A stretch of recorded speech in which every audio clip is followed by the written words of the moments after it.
Alas 3 na. Ganyan yung aso na yan. Pagdating ng alas 3, umalulong.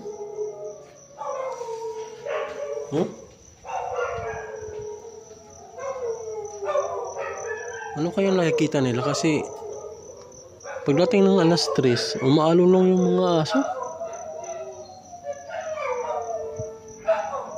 Nakakatakot. Ganyan lagi yung aso na yan. Pagsapit ng alas 3, umaalulong.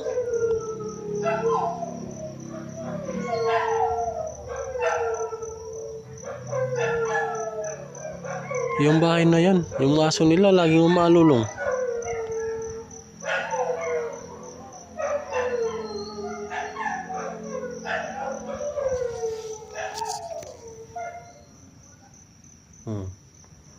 Tapos na, nahinto na.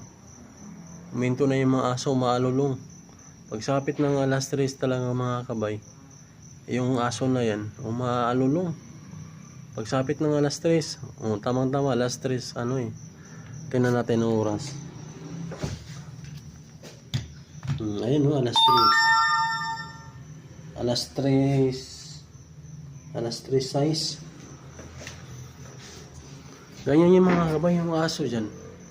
Ganyan yung aso dyan. Ba't kaya pagsapit ng alas 3, umaalulong siya. Kaya nakakatakot.